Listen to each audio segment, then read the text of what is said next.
খাবার সারা দুঃখেই পেট ভরছে। কি আনছো? একটা সুন্দর খানা মিষ্টি তো আলু কিছুই সিদ্ধ ছিল না। করছি। হায় রে, আলুটাও আমার মতো বুইড়া হয়ে গেছে। আমার খিদা নাই, তুমি খাও। আমি খাবো না, নেন। আমি সারা জীবন খাইছি, তোমার বয়স এখন, খাও খাও। আরো অনেক আলু আছে, আপনি খেয়ে নেন, খান। সরকার তো চাল ডাল এনে দিছে, কিন্তু চোরগুলো সব চুরি করছে। বাড়িতে আসোস? ও হ্যাঁ, ভাত তো রান্না করব। রান্না তো করতে হবে, আর ছেলেটা একটু পরে স্কুল থেকে চলে আসবে। আসলে তুমি তো জানোই মা চলে হায় রে গেছে, দেখে জীবন, মনটা কি আজকে একটু করছে? খারাপ, তাই বসে খাবার আছি। সারা দুঃখেই পেট তো ভরছে। অবশ্যই রান্না করবো। আর বন্ধুরা, আজকে কি কি রান্না করব অবশ্যই সবকিছু তোমাদের সাথে শেয়ার করব। তো ভিডিওর প্রথম থেকে শেষ পর্যন্ত আমার সাথেই থাকো।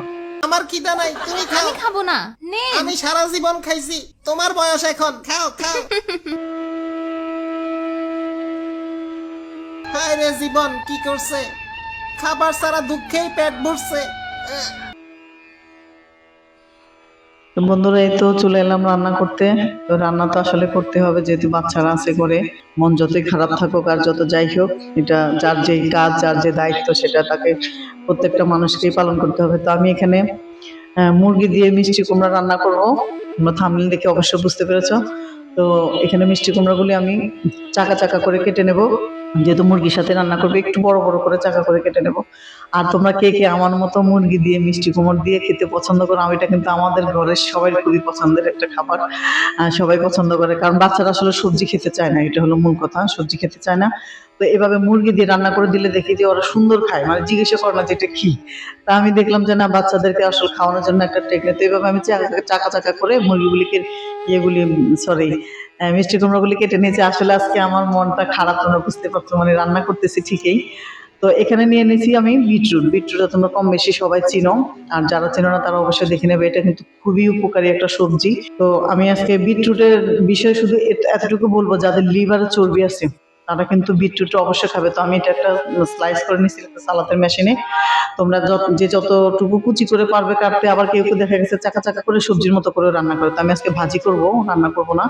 ভাজিটা আমার কাছে মজা লাগে। তো লিভারের চর্বি যাদের লিভারের চর্বি, তো তারা অবশ্যই এটা খাবে। কারণ আমাকে একবার আমি ডাক্তার দেখাইছিল, পরে ওনার লিভারের চর্বি ছিল। তো উনি ডাক্তার এটা সাজেস্ট করছিল ওনাকে এটা খাওয়ার জন্য, যে আপনি সবসময় বিটরুটটা খাবেন, সেটা স্যুপ হিসাবে খেলে সবচেয়ে বেশি ভালো, যেহেতু তেলের পরিমাণ, মশলার পরিমাণ থাকে না স্যুপে। তো আপনারা স্যুপ হিসেবে খেতে পারেন। তো আমি একদিন অবশ্যই আপনাদের সাথে স্যুপটাও শেয়ার করবো। তো আমি এখানে পেঁয়াজ, কাঁচামরিচ আর একটু রসুন দিয়েছি। আমি তো কোনো প্রকার কোনো গুঁড়ো মশলা দিই নাই, গুঁড়ো মশলা দিই নাই, শুধুমাত্র পেঁয়াজ, কাঁচামরিচ আর একটু রসুন আর একটু তেল দিয়ে আমি বিটরুটটা ভেজে নিচ্ছি।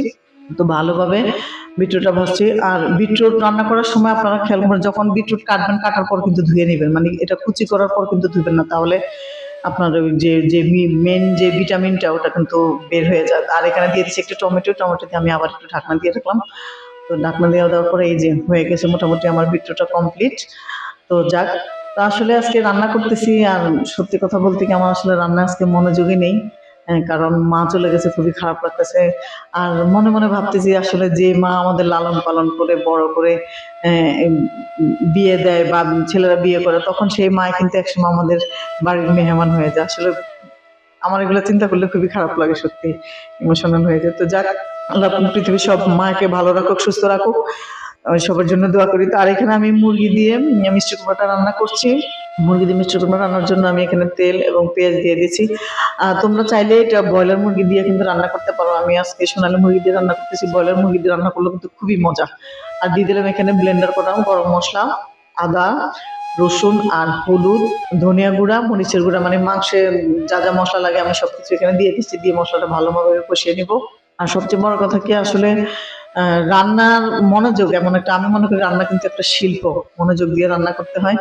তো আজকেও রান্না আমি করতেছি, আর বারবার শুধু মার কথাই মনে করতেছে, আসলে কিছু করার নাই। তো যাক, আল্লাহ সবাইকে ভালো রাখুক। তো এখানে আমি মুরগিটা ভালো মতো কষিয়ে নিলাম। কষিয়ে নেওয়ার পর আমি এখানে মুরগি যত কষাবেন তত কিন্তু আপনার তরকারির টেস্ট বাড়বে। এটা আমরা রান্না করি যারা সবাই নারীরা জানি। তো রান্না করছি এখানে ভালোভাবে, রান্না করে তো আমি মিষ্টি কুমড়াগুলো একটু পরে মিষ্টি কুমড়াগুলো দিয়ে দিয়েছি একটু আগেই। তো মিষ্টি কুমড়াগুলো দিয়ে দেওয়ার পরে আবার ঢেকে দিলাম। তারপরে আসলে আজকে আমার ভিডিওটা হয়তো এডিট করার সময় দিক সেদিক হয়ে গেছে, আপনারা অবশ্যই এটার ভুল ত্রুটি নেবেন। মিষ্টি কুমড়া আমি দিয়েছি তখন সেই শর্টটা কিন্তু হয়তো পরে নিয়েছে, তো এটা অবশ্যই ক্ষমা দৃষ্টিতে দেখবেন। তো আসলে আজকে বললাম তো যে আমার আসলে মনটা আজকে ভালো নেই, রান্নাতেও কোনো মনোযোগ নেই, যেভাবে পারতেছি সেভাবে রান্না করতে। তারপর আলহামদুলিল্লাহ রান্না খুবই মজা হয়েছে, বাচ্চারা খেয়ে বললো না আম্মু অনেক মজা হয়েছে। তো আজকের ভিডিওটা আপনাদের কাছে কেমন লেগেছে আপনারা অবশ্যই কমেন্ট করবেন, এবং আমার ভিডিও দেখে আপনাদের কার কাছে কেমন লেগেছে অবশ্যই জানাবেন, এবং আমার ভিডিওটা সাবস্ক্রাইব করবেন চ্যানেলটা, এবং পাশে থাকবেন। তো আজকে রান্না এই পর্যন্তই। আপনারা সবাই ভালো থাকবেন, সুস্থ থাকবেন। আল্লাহ হাফেজ, আসসালামু আলাইকুম।